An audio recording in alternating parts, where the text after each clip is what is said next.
사실 요즘에는 의뢰인들이 여기저기 상담도 많이 하시고 뭐 찾아도 보시고 해서 변호사보다 빠꼼한 사람들도 많이 있는 것 같아요. 근데 여전히 저한테는 되게 당연한 것들도 잘 모르시는 분들이 계셔가지고 양형자료 티어리스트에 대해서 해볼까 합니다.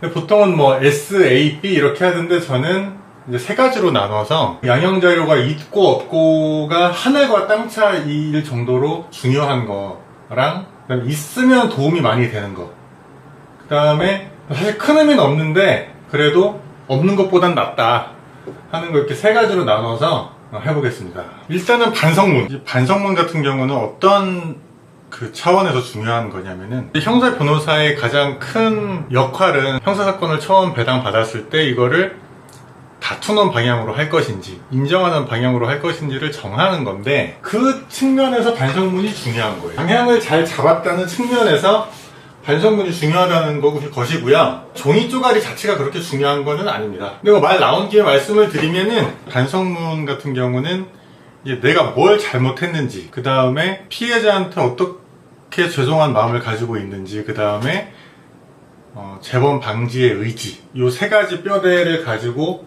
살을 붙여서 쓰시면 되고요. 한 번만 봐달라는 얘기는 변호사가 하면 되니까 굳이 쓰실 필요는 없습니다. 그래서 방향을 잘 잡는 측면에서, 인정한 사건을 다투면 안 된다는 측면에서 반성문은 중요한 양형 자료가 된다는 의미고요. 그 다음에 공탁은 사실 거의 의미가 없다고 판단하는 쪽이에요.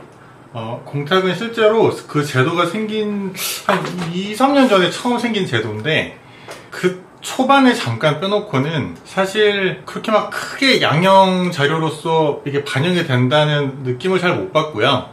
상대방이 또 안 받겠다고 하면은 아예 반영이 안 되는 경우도 있고, 괜히 돈만 날리는 경우가 많아서 제가 공탁은 웬만하면 잘 안 하려고 해요. 기속 공탁하는 피해자들이 문제다, 이렇게 얘기가 나오는 경우도 많은데, 일부러 기습 공탁을 하려고 하는 게 아니라 이게 별로 의미가 없다 보니까 최대한 마지막 순간까지 합의를 하려고 하다가 그 합의가 안 돼서 이제 어쩔 수 없이 막판에 가서 하다 보니까 자연스럽게 그렇게 막판에 몰려서 하는 거지, 뭐 일부러 기습 공탁을 한 적은 전 한 번도 없습니다. 뭐 의뢰인들 중에서 뭐 공탁 언제 하냐고 자꾸 물어보시는 분들 계신데 별로 의미가 없어서 안 하고 있는 거예요. 합의를 끝까지 어떻게든 한번 해보려고. 그렇게 알고 계시면 되고, 공탁은. 그 다음에 인생 스토리. 인생 스토리는 어떤 의미냐면은, 자기 삶을 어떻게든 잘 살아보려고 열심히 살다가 한번 삐끗한 사람이랑 자기 인생을 놓고 사는 사람이랑은 판사님이 처벌을 함에 있어서 어떤 심적 부담이라고 해야 될까요? 그런 게 다를 수밖에 없을 거라고 생각을 해요. 극단적인 예를 들어서, 한 명은 공부를 학창시절부터 열심히 해가지고 뭐 서울대 의대를 들어갔어요, 만약에. 그래서 의사 생활을 뭐 10년 동안 열심히 하다가 첫 전과예요. 딱 한 번 삐끗한 건데, 뭐 한 달에 뭐 버는데 자기가 쓰는 돈은 또 거의 없어. 거의 뭐 노모나 배우자나 아이들 케어하는데 돈이 다 나가. 이제 뭐 그런 경우 하나랑, 그 다음에 한 명은 뭐 극단적으로 뭐 온몸에 뭐 일해지미가 있어. 그리고 뭐 백수야, 폭행 전과도 있어. 뭐 이런 사람인 경우에 처벌을 하는 입장에서 당연히 그 의사 선생님을 감옥에 넣는 게 더 부담스럽지 않겠어요? 판사님 입장에서 같은 잘못을 했다고 쳤을 때요. 그래서 여기 해당되는 게 다 그런 거예요. 생기부나 건강보험 자격 득실 확인서나 뭐 부모님한테 용돈 드린 내역이 있다고 하면은 용돈 드린 계좌 내역이나 뭐 재직증명서. 재직증명서는 뭐 건강보험 자격 득실 확인서랑 같은 개념이겠죠? 가족관계증명서나 이런 게 다 따로 노는 게 아니라 한 뭉터기로 해가지고 이 사람이 열심히 살아왔으니까 한 번만 봐달라는 거에 써먹을 때 이제 뭉터기로 그냥 쓰는 거죠. 그 다음에 제가 중요하게 생각하는 건데, 그러니까 헷갈린다는 게 뭘 의미하냐면은, 판사님이 보시기에 아니면 검사님이 보시기에 살짝 사안이 좀 애매하다, 경우에 따라서는 무혐의나 무죄로 볼 여지가 아예 없지는 않다, 이렇게 생각하시게 할 만한 게 있다면, 근데 그것만 가지고 무죄를 다투기에는 약간 리스크가 커. 근데 그렇다고 아예 안 써먹기는 아까운 거. 그런 거를 기록에서 찾아내가지고 양형 주장으로 부각을 시키는 거예요. 기록에 무죄 주장을 하기에는 조금 애매한데, 근데 사실 또 하면 할 수도 있을 것 같기도 하고, 그냥 두기엔 너무 아깝다 하는 내용이 있으면, 예를 들어서 보이스피싱 뭐 여기 현금 전달만 하시는 분들 같은 경우에도 그런 게 조금 있고요. 남자가 혼자 사는 집에 여자분이 이제 혼자 가서 분위기 좋게 처음에는 술을 먹다가 또 성범죄가 발생하는 경우가 있는데, 그런 사정들, 아니면 돈을 처음에 진짜 한번 갚아보려고 했는데 사정이 너무 안 좋아가지고 또 사기로 빠지는 경우도 있단 말이에요. 예를 들어서 그런 것들을 기록에서 찾는다면 그냥 두기보다는 한번 그걸로 흔들어 보는 거예요. 근데 그거를 뭐 기만하는 느낌으로 해선 절대 안 되고, 톤 조절을 잘 해서 정중하게 한번 주장을 해보는 거죠. 양형 주장으로.